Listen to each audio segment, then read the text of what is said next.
Ils étaient appelés les bouchers de Greenwich. 200 lb de muscles dents et trauma que même les meilleurs comportementalistes animaliers du pays ne pouvaient toucher.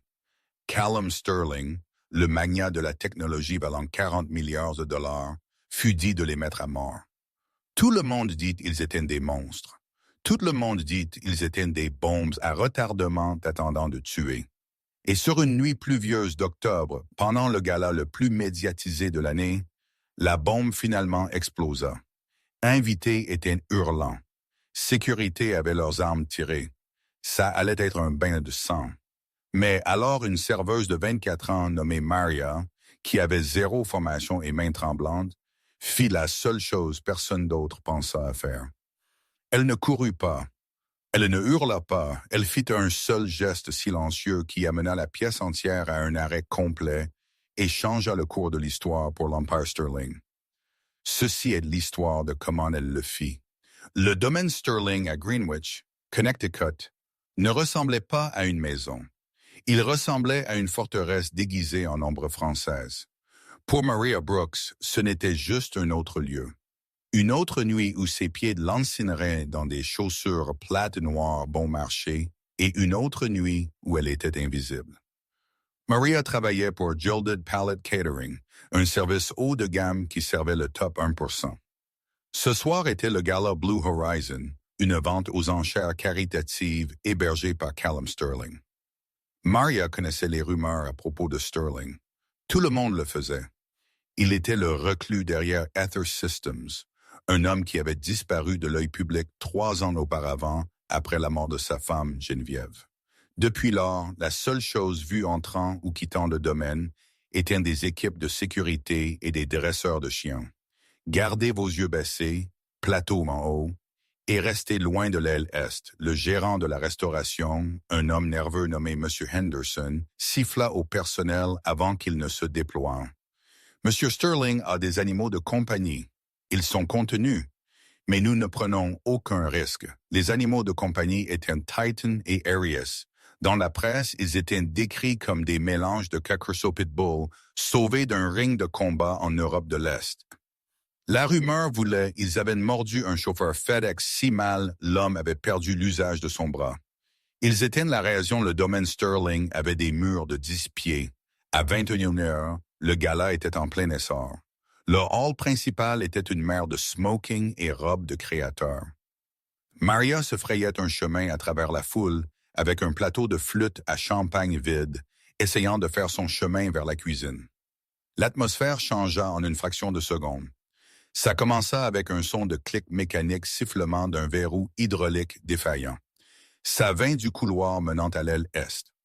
Alors les lourdes portes en chaîne qui étaient supposées être scellées magnétiquement s'ouvrirent. Le silence qui suivit était plus lourd que le bruit. 2 ombres émergèrent de l'obscurité du couloir. Ils étaient massifs. Titan le mâle bringé se tenait près de 30 pouces à l'épaule. Ariès, la femelle noire, était légèrement plus petite mais cicatrisée sur son museau. Ils n'aboyèrent pas. Ils juste trottèrent dans la salle de bal, leurs griffes claquant contre le sol en marbre. Pour 3 secondes, personne ne bougea. Les invités étaient figés dans un cocktail de confusion et de peur primale. Alors une femme en robe rouge hurla. Ce hurlement était le déclencheur. La pièce explosa en chaos. 300 invités riches commencèrent à se ruer vers les sorties du jardin. Verres éclatèrent. Tables furent renversées. Ne courez pas. Restez immobile. Hurla Grant, le chef de l'équipe de sécurité de Sterling, tirant un taser de son étui. En arrière. Reculez. Le mouvement déclencha la pulsion de proie du chien. Titan s'élança non pas sur une personne, mais sur le mouvement d'un rideau de velours tombant. Il le déchira d'un seul secouement de sa tête massive. Harris grognait, claquant dans l'air, confuse et surstimulé par le bruit. Grant nivela son arme. « Prenez ça! Prenez le tir! » Il hurla à un second garde qui avait un fusil tranquillisant. Mais le garde tremblait trop fort pour viser. Maria était piégée. Elle avait été poussée contre un pilier de marbre près du centre de la pièce. Un lourd chariot de service avait été renversé, bloquant son chemin vers la sortie. Elle était à 5 pieds d'Ariès. Le chien se retourna, yeux grands et cerclés de blanc, œil de baleine. Un signe de terreur, pas juste d'agression. Harry croisa les yeux avec Maria. Le chien baissa sa tête, un faible grondement vibrant dans sa poitrine, qui ressemblait à un subwoofer frappant une note de bass. Maria se figea. Elle connaissait les chiens. Elle avait grandi dans un parc à roulotte en Ohio, où les chiens errants étaient plus communs que les facteurs. Elle savait que Grant, le garde de sécurité, faisait une erreur. Il levait sa main haut, se rendant une menace. À terre. Grant hurla, s'avançant. Harry serra ses muscles pour bondir. Elle allait déchirer la gorge de Grant. Maria ne pensa pas. Elle laissa tomber son plateau. Le fracas du verre attira l'attention d'Arius pour une fraction de seconde. Dans cette seconde, Maria ne s'enfuit pas. Elle ne cria pas. Elle tomba à genoux sur le verre brisé. Elle tourna son corps de côté, exposant son cou, le signe ultime de vulnérabilité. Elle ne regarda pas le chien.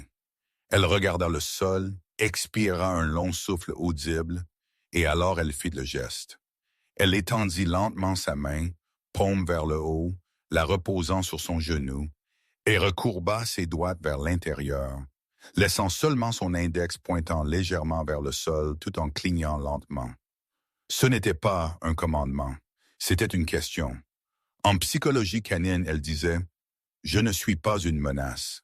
Je vous fais confiance pour décider. » La salle de bal était devenue silencieuse, regardant le mouvement suicide de la serveuse. Harry s'arrêta. Les oreilles du chien tressautèrent. Le grognement mourut dans sa gorge. Elle regarda les gardes hurlant, puis de nouveau la petite femme agenouillée dans les tessons de flûtes à champagne. Titan, voyant sa compagne de meurtre patte, trotta sur sa tête massive se balançant bas. Il renifla l'air autour de Maria. Maria ne tressaillit pas, bien que son cœur martelait contre ses côtes comme un oiseau piégé. Elle garda ses yeux détournés, sa posture affaissée et petite. Titan fit un pas de plus. Il renifla son cou exposé. Les gardes de sécurité retinrent leur souffle, doigts sur les gâchettes. Alors Titan laissa échapper un lourd soupir et s'assit, son corps lourd pressé contre le côté de Maria. Harry suivit le mouvement, tournant une fois avant de s'écrouler de l'autre côté de Maria, reposant son lourd menton sur la cuisse de Maria. Ils n'attaquaient pas, ils se cachaient, ils étaient terrifiés par la foule, et cette serveuse était la seule chose dans la pièce qui ressemblait à de la sécurité. Depuis le balcon au-dessus, un homme en costume noir regarda la scène se dérouler. Callum Sterling agrippa la rampe, ses jointures blanches. Il avait dépensé 2 millions de dollars en dresseur, comportementaliste et clôture électrique. Et une serveuse avait juste dompté ses démons avec un soupir. Les suites furent un flou de lumière de police et menaces légales. Les invités furent escortés dehors, beaucoup menaçant des poursuites judiciaires. Maria fut traitée par les ambulanciers pour les coupures sur ses genoux du verre, mais elle refusa d'aller à l'hôpital. Elle voulait juste rentrer à la maison, nourrir son chat, et oublier qu'elle avait presque été mangée par le système de sécurité d'un milliardaire. Monsieur Henderson, son patron, la trouva assise à l'arrière du fourgon de restauration. Il semblait pâle. « Vous êtes virée, Maria », il dit, sa voix tremblante. « Quoi ?» Maria cligna des yeux, tenant une poche de glace sur son genou. « Je les ai sauvés. Les chiens allaient blesser quelqu'un. Vous avez violé le protocole. Vous vous êtes engagé avec les animaux, et maintenant les avocats d'un Sterling pullulent. Ils veulent vous parler à l'intérieur. » Maria sentit un trou dans son estomac. Elle n'avait pas d'argent pour un avocat, elle avait à peine de l'argent pour le loyer. Elle fut escortée de nouveau dans le manoir, mais cette fois non pas par la cuisine. Grant, le chef de la sécurité, qui avait presque tiré sur les chiens, la mena à la bibliothèque. Il ne la regarda pas. Il semblait honteux. La bibliothèque était sombre, sentait le vieux papier et le cognac. Callum Sterling tenait près de la cheminée, Il était plus grand qu'il ne paraissait sur les photos, avec des traits vifs et des yeux qui semblaient n'avoir pas dormi en une décennie. « Laissez-nous, » Callum dit. Grant hocha la tête et ferma les lourdes portes. Callum se tourna vers Maria. Il ne lui offrit pas ce de siège. Il ne s'excusa pas. « Où avez-vous appris cela ?» il demanda. Sa voix était grave, rauque. « Apprendre quoi ?» Maria demanda, tenant bon malgré son uniforme taché. Le geste, la main, la posture. J'ai embauché les meilleurs dresseurs d'Europe. L'un d'eux utilisa un collier électrique. Titan le mit à l'unité de soins intensifs. Un autre utilisa de la nourriture. Ariès l'ignora. Vous vous êtes agenouillés sur du verre brisé. Et ils vous traitèrent comme leur mère. Pourquoi? Maria déplaça son poids. Ils n'étaient pas en colère, Monsieur Sterling. Ils étaient effrayés. Tout le monde hurlait et se faisait grand. Si vous êtes effrayé et que quelqu'un vous hurle dessus, vous calmez-vous ou vous battez-vous? Callum la fixa. Ils sont des tueurs. Non. Maria secoua sa tête. Ils sont des protecteurs. Il y a une différence. Ils se protégeaient l'un l'autre. Quand je me fis petite, je leur montrais que je ne faisais pas partie de la foule. J'étais un endroit sûr. Callum marcha vers un bureau et ramassa une tablette. Il glissa l'écran et le lui tourna. C'étaient les images de sécurité de l'incident. Regardez ceci. Il pointa. Maria regarda la vidéo granuleuse. Elle se vit s'agenouiller. Elle vit les chiens s'asseoir. Mais alors Callum zooma sur Titan. Regardez sa queue. Callum dit. Maria plissa les yeux. La queue de Titan ne faisait pas juste remuer. Elle était rentrée, mais la pointe vibrait.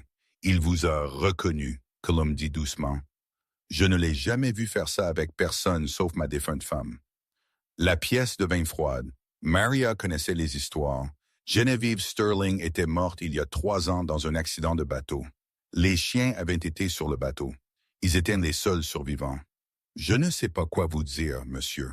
Je ne vous ai jamais rencontré, vous ou votre femme, Maria dit. Callum posa la tablette. Mon chef de sécurité veut qu'on les mette à mort. La compagnie d'assurance le demande. La ville menace de les saisir.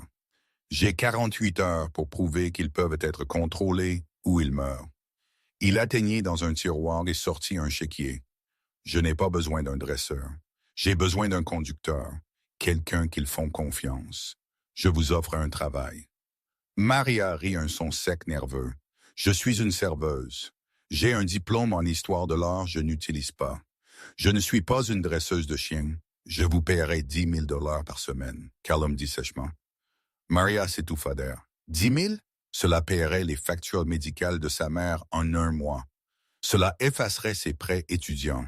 Quel est le piège? Elle demanda. Le piège, Callum dit, ses yeux s'assombrissant, est que vous devez vivre ici et vous devez traiter avec elle. Elle est Isala Vendor, ma gérante de domaine. Elle dirige cette maison et elle déteste ses chiens plus que toute chose sur terre. Maria emménagea dans le domaine Sterling le lendemain matin. Elle apporta une valise et un sentiment distinct qu'elle marchait dans un piège. Le domaine était différent à la lumière du jour.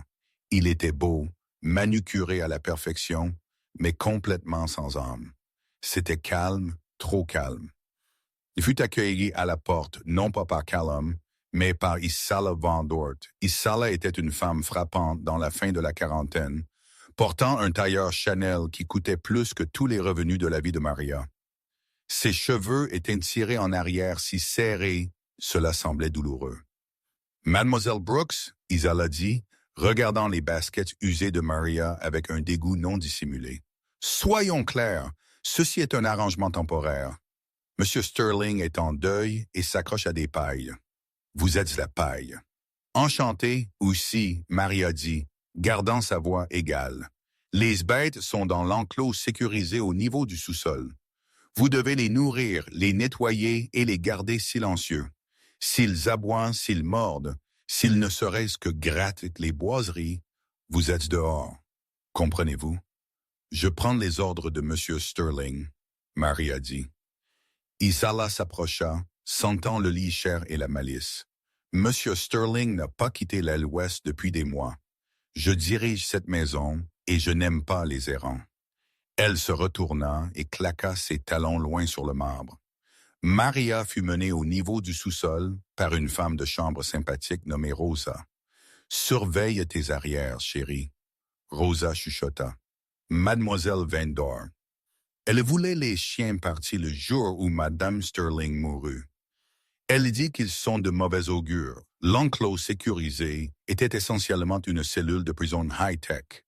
Murs de béton, barres d'acier et une forte odeur d'eau de Javel. Titan et Aries faisaient les 100 pas dans le coin. Quand Maria approcha les barres, ils se précipitèrent en avant, aboyant un son profond, tonitruant qui fit trembler le sol. Maria ne tressaillit pas. Elle se tint près de la porte et attendit. Elle bâilla un signal apaisant. Elle tourna sa tête. Lentement, les aboiements cessèrent. Titan wed. Maria déverrouilla le portail. C'était imprudent, mais elle savait elle devait établir le lien immédiatement. Elle entra. Titan l'approcha, reniflant ses poches. Maria s'assit sur le sol, jambes croisées. « Hé, les copains !» elle chuchota. « Nuit difficile. » Harry rampa en avant et lécha l'oreille de Maria. Pour les 3 prochains jours, Maria vécut dans le chenil. Elle dormit sur un lit de camp en dehors de leur cage. Elle les nourrit à la main de steak cru. Elle apprit leurs bizarreries. Titan avait peur du tonnerre. Harry n'aimait pas la couleur rouge. Mais elle remarqua aussi quelque chose d'étrange. Le 3e soir de Bacham, elle brossait le pelage de Titan. Le chien était détendu, yeux fermés. La main de Maria effleura son collier, une lourde bande de cuir avec une plaque d'argent. Il lisait resserré. Mais sous le collier importé dans la fourrure épaisse de son cou, elle sentit quelque chose de dur. Elle écarta la fourrure. C'était une petite bosse sous-dermique, une micropuce. Non, ça semblait trop grand. Elle regarda de plus près. Il y avait une minuscule cicatrice et en dessous quelque chose qui ressemblait à une capsule. Soudainement, les lumières dans le sous-sol vacillèrent. La lourde serrure électronique sur la porte extérieure bipa. Maria se leva. Il était 2h00 du matin. Qui descendait d'ici? Elle signala au chien de rester une main. Signal elle avait inventé Pomplade. Ils se figèrent. La porte s'ouvrit et Isala entra. Elle ne portait pas son tailleur. Elle portait un imperméable et des gants, et elle portait un sac qui sentait faiblement les amandes amères. Isala se figea quand elle vit Maria debout là. Elle s'attendait clairement à ce que la fille soit endormie dans sa chambre à l'étage. « Maman Giselle Van Dort », Maria dit, s'avançant devant les chiens. Les yeux d'Isala se posèrent sur les chiens, puis revinrent sur Maria. Elle cacha le sac derrière son dos. « Je suis venue vérifier le bruit. J'ai entendu aboyer. »« Ils n'ont pas aboyé depuis des heures, » Maria dit, son cœur battant. Elle jeta un coup d'œil au sac. « Qu'y a-t-il dans ce sac? »« Produits de nettoyage, » Isala claqua. « L'odeur ici est atroce. » À 2h du matin. Isala plissa les yeux. « Vous devenez une nuisance, Maria. Faites attention. » Le dernier dresseur eut une vilaine chute dans ses escaliers. Isala se retourna et partit, mais pas avant de laisser tomber quelque chose de sa poche. Ça cliqueta sur le béton. Maria attendit que les pas s'estompent. Elle se précipita et le ramassa. C'était un sifflet à chien, mais pas un normal. C'était un appareil argenté élégant sans marque. Maria souffla doucement dedans. Aucun son. Mais derrière elle, Titan et Ariel devinrent instantanément fous. Ils ne reculèrent pas. Ils grognèrent, dents découvertes, se lançant sur les barreaux. Yeux dilatés avec une rage pure, non adultérée. Maria fixa le sifflet. Ce n'était pas un outil pour les appeler. C'était un déclencheur.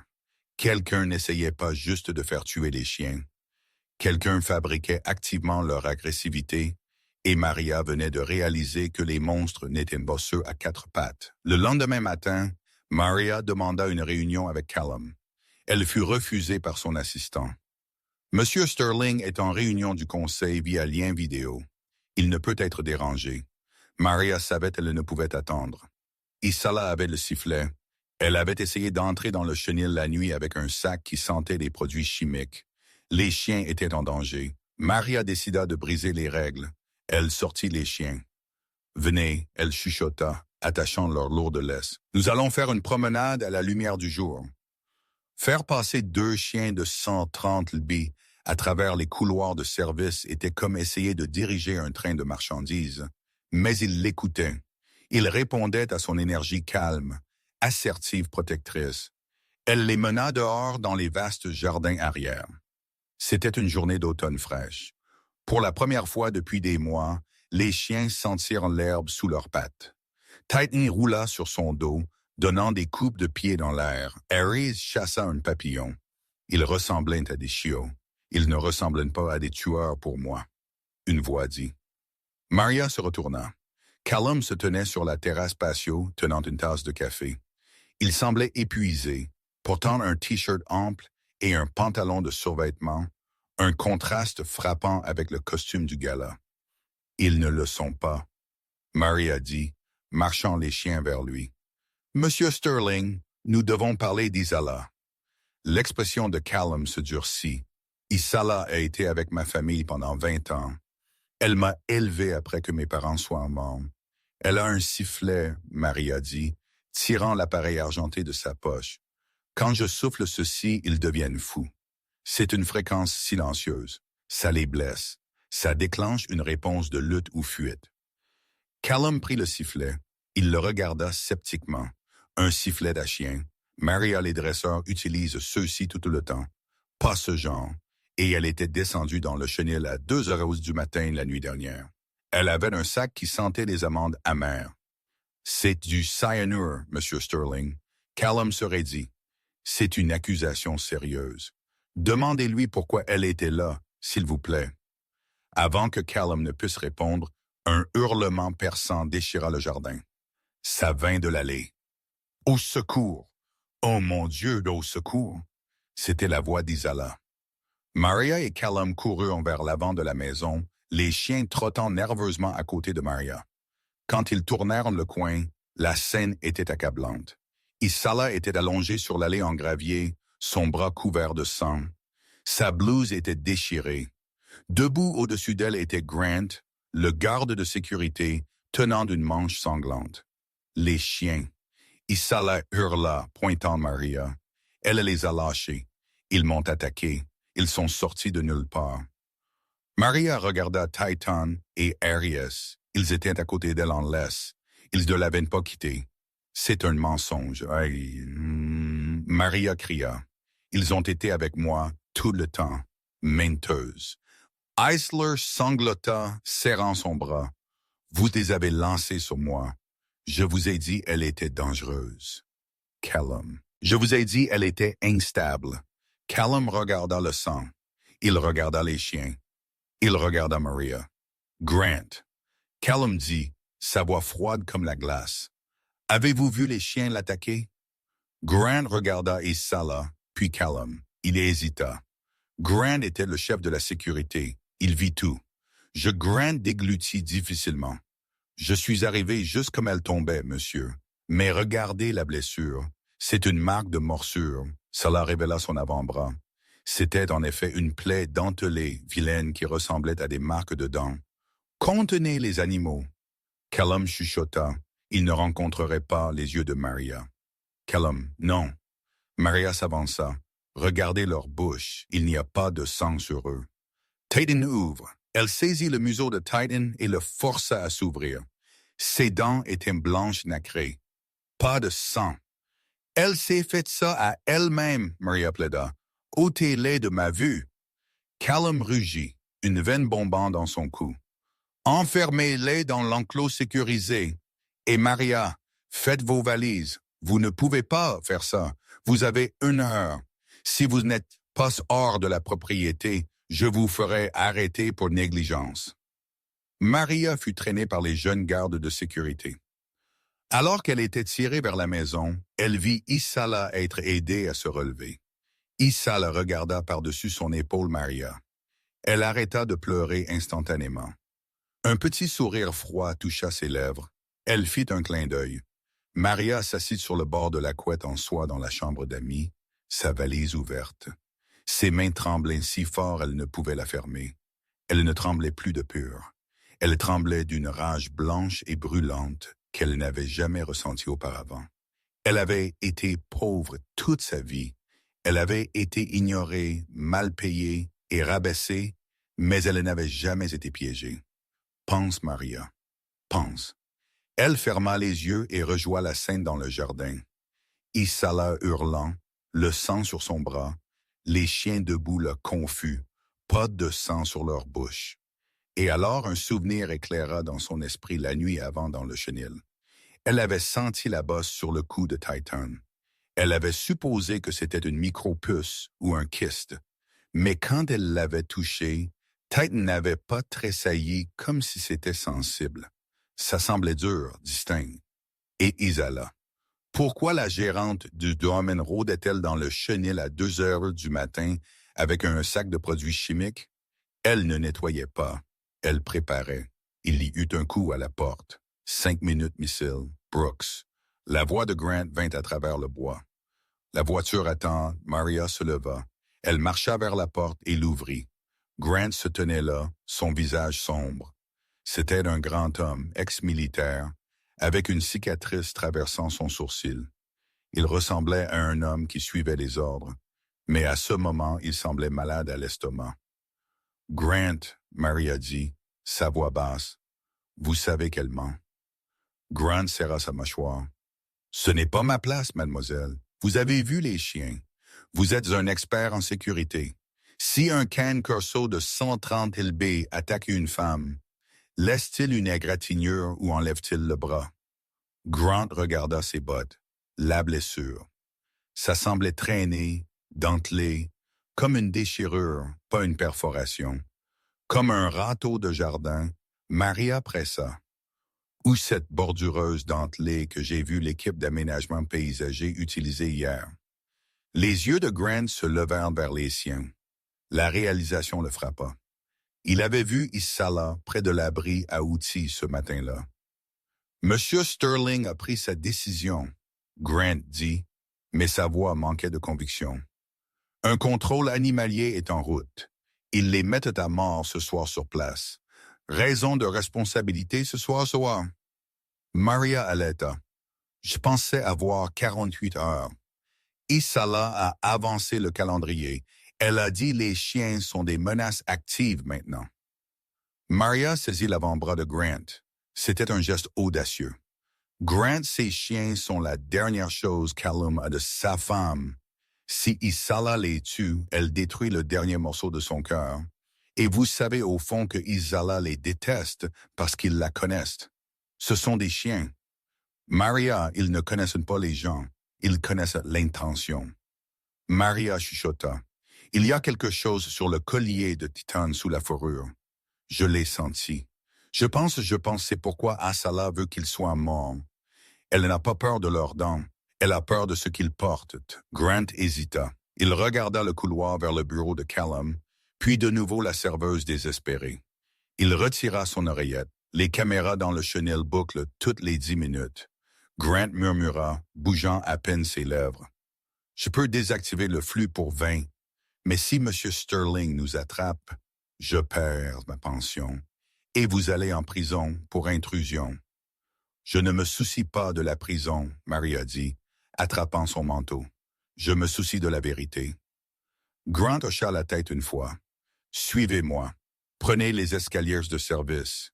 Ils se déplacèrent à travers les ombres du domaine Sterling. La maison semblait un mausolée. Le tonnerre gronda au loin, faisant trembler les carreaux de fenêtre.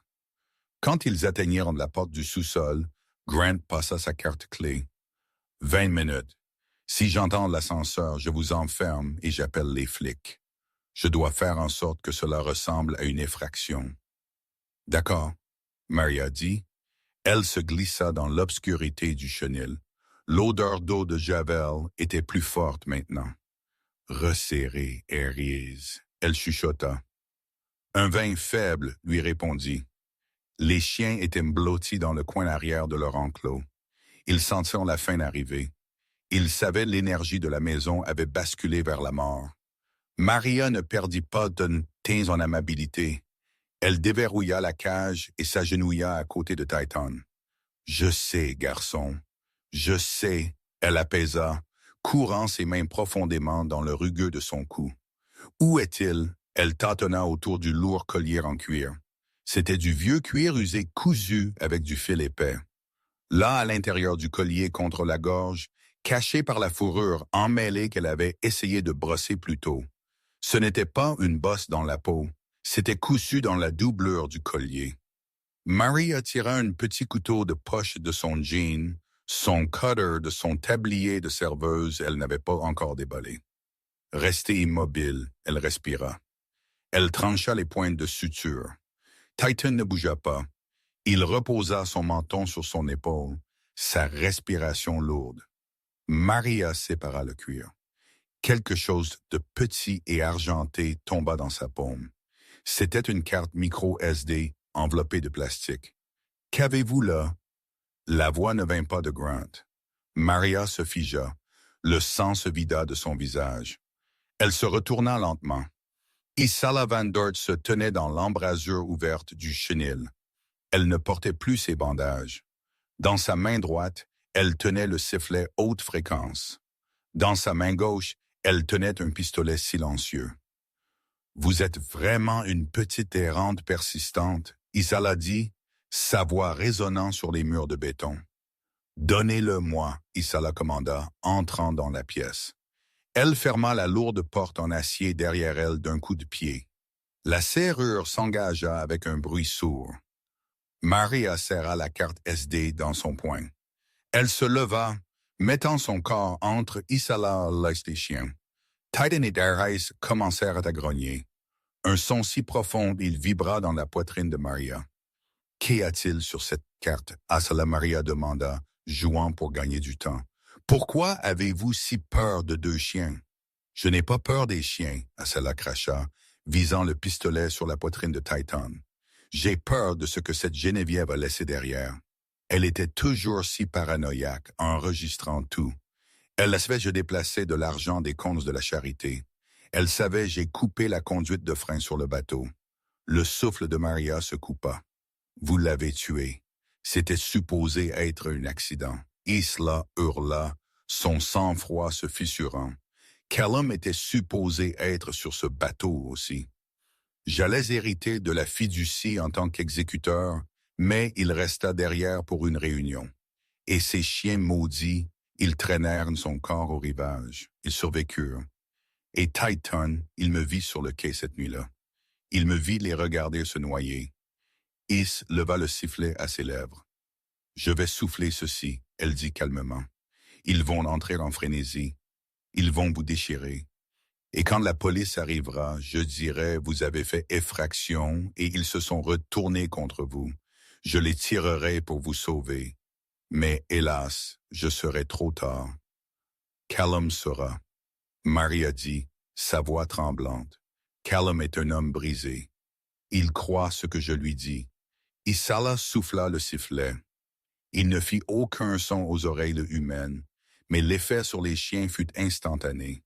Titan rugit, ses yeux se révulsant. Aries claqua ses mâchoires, de l'écume se formant à sa bouche. La douleur dans leurs oreilles était atroce. Ils étaient torturés jusqu'à la folie. Titan s'élança non pas sur Isala, mais aveuglément. Il était confus de douleur. Il se tourna vers Maria. « Titan, non !» Maria hurla. Isala rit regardant la bête se retourner sur son sauveur. « Voyez, la nature gagne toujours. » Maria ne courut pas. Elle n'avait pas d'arme, elle n'avait qu'une seule chose. Elle tomba à genoux. Malgré les hurlements dans son cerveau, malgré le pistolet pointé sur elle, elle tomba sur le béton. Elle ignora IAA. Elle se concentra entièrement sur l'animal se débattant, terrifié devant elle. Ferma les yeux. Elle ralentit sa respiration. Elle étendit sa main, paume vers le haut, doigts courbés. « Je suis ici », elle chuchota, bien qu'il ne pût l'entendre par-dessus la fréquence. « Je suis en sécurité. » Titan était à quelques centimètres de son visage. dents découvertes baves frappant sa joue. Il combattait le bruit dans sa tête, combattant l'instinct de tout tuer pour que ça s'arrête. Il vit Maria. Il vit la serveuse qui l'avait nourri de steak, la fille qui sentait la lavande et la gentillesse, la fille qui était petite. Titan se figea. Il secoua sa tête violemment, oreilles battant. Il regarda Isala, puis Maria. Il choisit. Titan se retourna, mettant son corps massif sur Maria, la protégeant comme un mur de béton. Il fit face à Isala et laissa échapper un aboiement qui sonna comme un coup de feu. Les yeux d'Isala s'écarquillèrent. Le sifflet ne fonctionnait pas. Le lien était plus fort que la douleur. Stupide bâtard. Isala hurla. Elle visa le pistolet sur la tête de Titan. Bang. Le coup retentit, mais Titan ne tomba pas. Isala hurla et laissa tomber son pistolet, et serrant son épaule.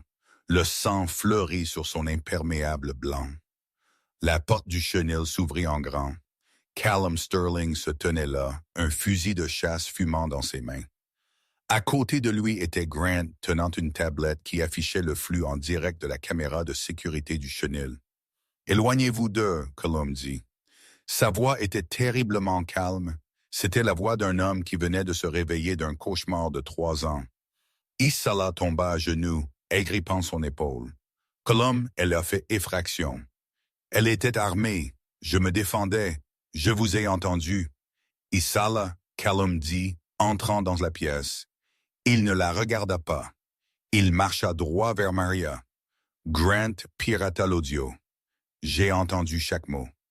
Vous avez tué Geneviève. » Isala le fixa, son visage s'effondrant en un masque de horreur. « Je l'ai fait pour nous, pour le domaine. » Grant Callum dit, « Appelez la police et dites alors d'amener un détective de meurtre. » Grant se déplaça pour menotter Isala, la traînant loin des chiens.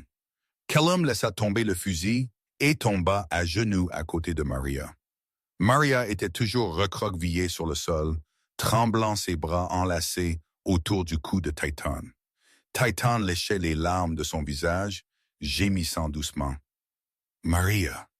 Callum chuchota, tendant la main pour toucher son épaule. Sa main tremblait. « Mon Dieu, êtes-vous blessé? » Maria leva les yeux. Ses yeux étaient rouges, ses cheveux en désordre. Elle ouvrit sa main et révéla la petite carte SD. Elle la cacha. Maria s'étouffa. Geneviève. Elle la cacha dans son collier. Elle savait vous ne vous en débarrasseriez jamais. Elle savait ils étaient l'endroit le plus sûr pour la vérité. Callum prit la petite carte. Il regarda Titan. Le chien il avait presque tué. Des larmes se répandirent sur les joues du milliardaire. Il enfouit son visage dans la fourrure de Titan, sanglotant. « Je suis désolé, » il pleura dans le pelage du chien. « Je suis si désolé, garçon. » Maria s'assit là sur le béton froid, regardant les murs de la forteresse finalement tomber. L'arrestation d'Isala Van Dort ne fit pas juste les journaux locaux. Ça brisa les cercles sociaux calmes de Greenwich comme un marteau frappant un vase de cristal. Le titre « Les bouchères de Greenwich » fut remplacé du jour au lendemain par les anges gardiens du domaine Sterling. Pour le premier mois suivant l'incident dans le chenil, le domaine Sterling fut une forteresse d'un genre différent. Cette fois, ce n'était pas enfermer le monde dehors pour cacher des monstres. C'était enfermer le monde dehors pour les guérir. La carte micro SD trouvée dans le collier de Titan avait été accablante. Elle contenait des journaux audio de Geneviève Sterling, des heures d'eux. Dans la salle d'audience, le jury écouta en silence stupéfait, alors que la voix de feu Mme Sterling décrivait l'empoisonnement lent de son esprit par Isala, le détournement des fonds de charité et les menaces glaçantes Isala avait faites contre les chiens. La marque de morsure sur le bras d'Isala, qu'elle avait affirmée venait de Titan, fut assortie forensiquement à un cultivateur de jardin à 3 dents trouvé essuyé propre dans l'abri à outils. Isala Van Dort fut condamnée à la prison à vie sans libération conditionnelle. Mais à l'intérieur du domaine, Maria Brooks ne pensait pas aux affaires judiciaires. Elle pensait à la neige. C'était décembre maintenant. Un lourd silence couvert était tombé sur le Connecticut. Maria se tenait près des fenêtres du sol à Worling de Leyles tenant une tasse de thé. Dehors, le monde était blanc et gambadant à travers les congères ressemblant à deux chiots surdimensionnés, étaient Titan et Aries. Ils étaient méconnaissables des bêtes agressives tremblantes elle avait rencontrées au gala. Titan chassait les flocons de neige, les attrapant avec un sourire béat, la bouche ouverte. Harry creusait un trou avec une excitation frénétique, sa queue remuant si fort sa moitié arrière entière se dandinait avec elle. Il semble heureux, une voix dit derrière elle. Maria se retourna. Callum Sterling se tenait dans l'embrasure. Le changement chez Callum était aussi drastique que le changement chez les chiens. Le regard hanté et émacié était parti. Il avait pris du poids sain. Il était rasé de près, et le sillon perpétuel entre ses sourcils s'était lissé. Il portait un poulka black tricoté et un jean ressemblant moins à un milliardaire reclus et plus à un homme qui était finalement rentré chez lui. « Ils aiment la neige », Maria dit, souriant. « Titan surtout. Je pense qu'il aime que ça le cache. Il se sent invisible dedans. » Callum s'approcha et se tint à côté d'elle.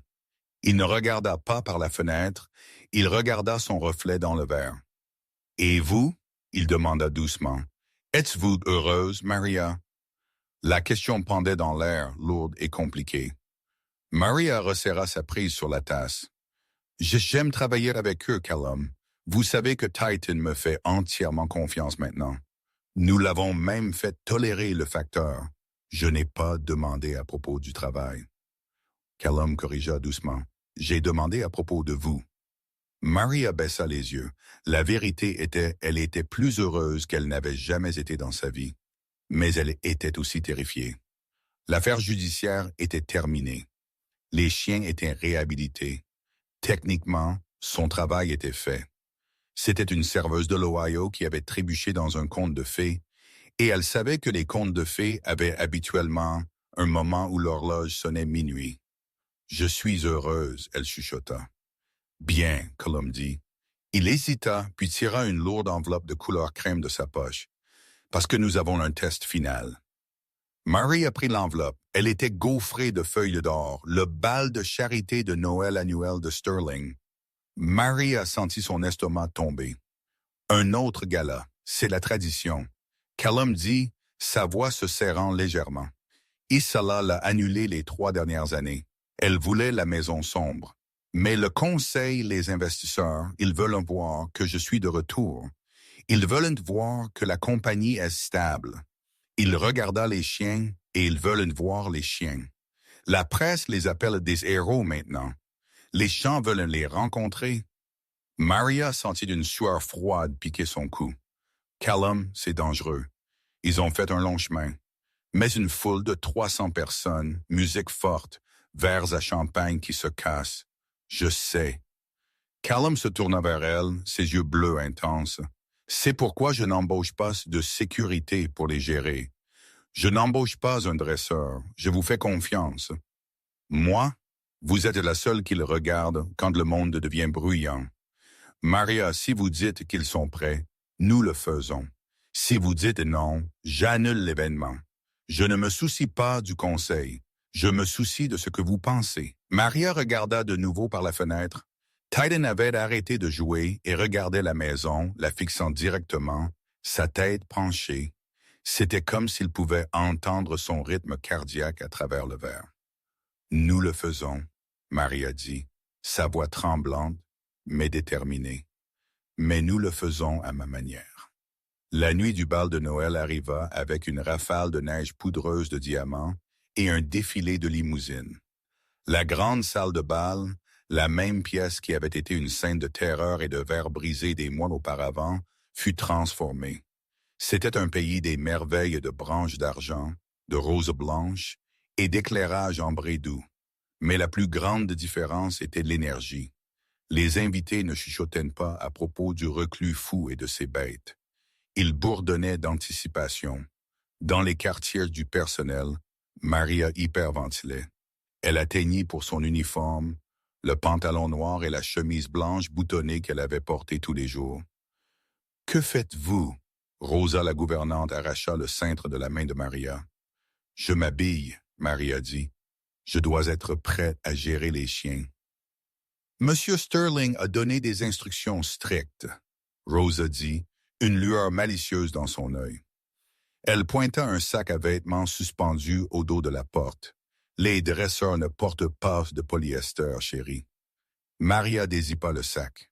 À l'intérieur était une robe qui lui coupa le souffle. C'était un velours bleu nuit profond, longueur au sol avec manches longues et un dos ouvert. Elle était simple, élégante, et semblait coûter plus que la maison d'enfance de Maria. « Je ne peux pas porter ça, Maria allaita. Je suis du personnel, je dois être mobile. C'est taillé pour le mouvement, Rosa dit, la poussant vers le miroir. Et vous n'êtes pas du personnel ce soir, vous êtes la sauveuse de cette maison. Maintenant, mettez-la où j'appellerai Grant pour vous aider. » 20 minutes plus tard, Marcia se tenait en haut du grand escalier. Elle se sentait comme une impostrice. Le velours serrait son corps, la couleur faisant sa peau briller. Ses cheveux étaient relevés, exposant le cou que Titan avait reniflé cette première nuit. En bas des escaliers, la musique s'arrêta. Le bavardage s'éteignit. Callum attendait en bas. Il portait un smoking classique, mais au lieu d'une cravate, il portait une pochette bleu nuit qui correspondait parfaitement à sa robe. Quand il la vit, il arrêta de respirer. Il fit un demi-pas en avant, ignorant les milliardaires et les politiciens autour de lui. Maria marcha en bas ses jambes, tremblant. Quand elle atteignit le bas, Callum offrit son bras. « Vous avez l'air, » Callum commença, puis secoua sa tête à court de mots. « Vous avez l'air d'appartenir ici. »« Je suis terrifié, » Maria chuchota. « Ne le soyez pas. » Callum serra sa main. « Regardez qui est derrière vous. » Maria se retourna. Grant se tenait là, souriant, et le flanquant portant des colliers faits sur mesure de velours bleu étaient Titan et Aries. Ils ne tiraient pas sur leur laisse. Ils ne grognèrent pas. Ils se tenaient grande poitrine, sortis regardant la foule avec un calme royal. « Prête? » Callum demanda.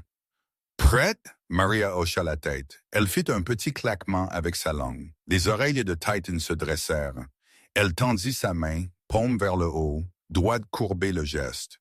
Titan trotta en avant et pressa son côté contre sa jambe. Aries se déplaça aux côtés de Callum. Ensemble, les 4 d'entre eux entrèrent dans la salle de bal. Une ondulation d'applaudissements commença près de l'avant et se répandit comme un feu de brousse. Ce n'étaient pas des applaudissements de golf police, c'était tonitruant. Les gens acclamaient, mais les chiens ne tressaillirent pas. Titan regarda Maria. Elle caressa sa tête calmement.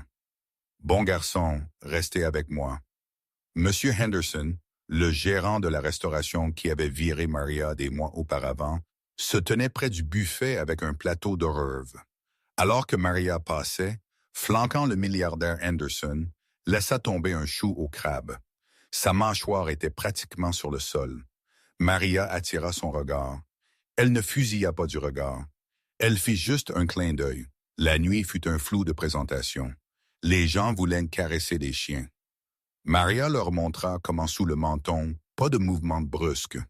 Titan, le chien qui avait été programmé pour exécution, roulait sur son dos pour obtenir des caresses du ventre du maire de Greenwich. Mais à travers tout cela, Maria sentit une tristesse persistante. C'était le pic. C'était le tour de victoire. Demain, la réalité reviendrait. À 8 heures du matin, le dernier invité était parti. Le personnel dégageait les verres. La musique s'était arrêtée. Maria sortit les chiens pour leur dernière course, enleva leurs colliers de velours et les installa dans leur lit douillet dans la véranda rénovée. Plus de chenilles au sous-sol. Elle retourna à la bibliothèque, les talons de ses chaussures claquant sur le marbre. Elle avait besoin de parler à Callum. Elle avait besoin de savoir quand elle partait. Callum se tenait près de la cheminée, sirotant un verre de scotch. Il avait desserré son nœud papillon. Il regarda le feu, perdu dans ses pensées. Ils étaient parfaits, Callum dit sans se retourner. Ils l'étaient, Maria convint. Elle resta près de la porte, serrant ses bras. Vous n'avez plus besoin d'un conducteur, Callum. Ils sont guéris. Ils font de nouveau confiance aux gens. Callum se tourna lentement. Il posa le verre sur la cheminée. Alors, vous démissionnez? Il demanda. Sa voix était illisible. Je suis réaliste, Maria dit, combattant la piqûre des larmes. Je suis venu ici pour faire un travail. Le travail est fait. Je ne peux pas rester ici pour toujours vivant dans la chambre d'amis, prétendant que je suis quoi que ce soit, ceci est. Et qu'est-ce que c'est? Callum fit un pas vers elle. Je ne sais pas. La voix de Maria se brisa. Un rêve, une fantaisie. Vous êtes Callum Sterling. Vous possédez la moitié du secteur technologique. Je suis une serveuse qui sait parler aux chiens. Nous eûmes un moment. Nous avons sauvé la journée. Mais le film est terminé, n'est-ce pas? Callum s'arrêta à quelques pieds d'elle. La lumière du feu dansait sur son visage, soulignant l'intensité dans ses yeux. « Est-ce ce que vous pensez que je suis? » Il demanda doucement. « Une paye? Un film? » « Non, Maria chuchota. Vous savez, vous êtes plus que ça pour moi. Alors arrêtez de parler de partir. » Callum dit sa voix rogue. « Parce que la pensée de vous sortant par cette porte me terrifie plus que ces chiens ne l'ont jamais fait. » Maria cligna des yeux, stupéfaite. Maria regardait autour. Callum fit un geste vers la pièce vers la maison. « Avant que vous ne veniez ici, cet endroit était une tombe. J'étais un fantôme hantant mes propres couloirs.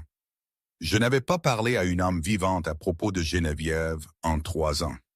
Je laissais Isala pourrir cet endroit de l'intérieur parce que je ne me souciais pas assez de l'arrêter. Il s'approcha, envahissant son espace personnel, l'odeur de bois de santal et de pluie remplissant ses sens. « Vous n'avez pas juste sauvé les chiens, » il dit, tendant la main pour glisser une mèche de cheveux lâches derrière son oreille. « Vous m'avez sauvé. Vous êtes entré dans une pièce pleine de gens hurlants et de verres brisés, et vous vous êtes agenouillé. Vous vous êtes rendu vulnérable pour sauver quelque chose tout le monde voulait tuer. » Callum prit une profonde inspiration, sa main s'attardant sur sa joue. « Je ne veux pas un conducteur, Maria. J'ai de la sécurité pour ça. Je ne veux pas un colocataire. J'ai plein de chambres. » Il atteignit dans sa poche. Maria retint son souffle. Lui offrait-il un chèque de départ? Il tira une simple médaille d'identité argentée pour chien. Ce n'était pas un bijou. C'était une médaille pour un collier. Il la pressa dans sa main. Maria la regarda. Gravés sur l'argent étaient 3 noms. Titan, Ares, Callum. Et en dessous de ça un mot, maison. « Je ne peux plus vous offrir un travail, » Callum chuchota, son front reposant contre le sien. « Parce que je ne veux pas être votre patron. Je veux être votre partenaire. Je veux que vous restiez pas dans la chambre d'amis, avec moi pour toujours. » Maria regarda de la médaille à ses yeux. Les murs qu'elle avait construits autour de son propre cœur, les murs de la pauvreté, de l'insécurité, du sentiment qu'elle n'était jamais assez, s'effondrèrent juste comme les murs du domaine Sterling. « Êtes-vous sûr? » elle demanda, sa voix à peine audible. « Je viens avec des bagages et un chat. » Callum rit, un son de pur soulagement. « Titan aime les chats. Nous ferons que ça marche. » Il n'attendit pas une autre question. Il l'embrassa. Ce n'était pas un baiser hésitant comme le premier. C'était une réclamation. C'était une promesse. C'était profond et passionné, alimenté par des mois d'adrénaline et de peur et de trauma partagés. Maria enlaça ses bras autour de son cou, enfouissant ses mains dans ses cheveux, le tirant plus près. Dans la véranda au bout du couloir, Titan leva sa tête. Il entendit le changement dans le battement de cœur de la maison. La tension était partie. La tristesse était partie. Le grand chien laissa échapper un long soupir satisfait, reposa son menton sur ses pattes et retourna dormir. La meute était finalement entière. La légende du domaine Sterling changea cet hiver-là. Les habitants arrêtèrent de parler des fantômes et des monstres. Ils commencèrent à parler de la femme qui marchait les murs. Maria et Callum se marièrent le printemps suivant dans les jardins. Il n'y avait pas de demoiselle d'honneur ou de garçon d'honneur. Au lieu de ça, Titane se tenait à côté de Maria, portant un nœud papillon, et Arias se tenait à côté de Callum, portant une couronne de fleurs. Quand l'officiant demanda les anneaux, Titan aboya une fois, et Grant s'avança pour les récupérer d'une pochette en velours sur le collier du chien. Ils ouvrirent une fondation au nom de Geneviève dédiée à la réhabilitation des races agressives, des chiens que le monde avait abandonnés. Maria dirigea le centre et Callum le finança. Ils prouvèrent au monde qu'il n'y a pas de chose telle qu'une cause perdue. Et chaque nuit dans la grande bibliothèque du Manoir Sterling, vous pouvez les trouver. Un milliardaire, une ancienne serveuse et 2 pitbulls massifs, tous recroquevillés près du feu. Parce que parfois, pour dompter la bête, vous n'avez pas besoin d'un fouet. Vous avez juste besoin du courage d'offrir une main ouverte. Et c'est ainsi une serveuse avec 0 formation fit ce que 40 milliards de dollars ne purent. Elle n'utilisa pas la force, et elle n'utilisa pas la peur, elle utilisa l'empathie. Maria Brooks prouva qu'il n'y a pas de choses telles que de mauvais chiens, seulement de mauvais humains, et que parfois la chose la plus puissante que vous puissiez faire est de vous agenouiller et d'offrir une main. Si cette histoire vous a ému, s'il vous plaît, frappez ce bouton j'aime. Ça aide vraiment la chaîne à grandir. Et n'oubliez pas de vous abonner et d'activer les notifications pour ne jamais manquer une histoire. Qu'auriez-vous fait si vous étiez dans la pièce avec ces chiens? Faites-moi savoir dans les commentaires.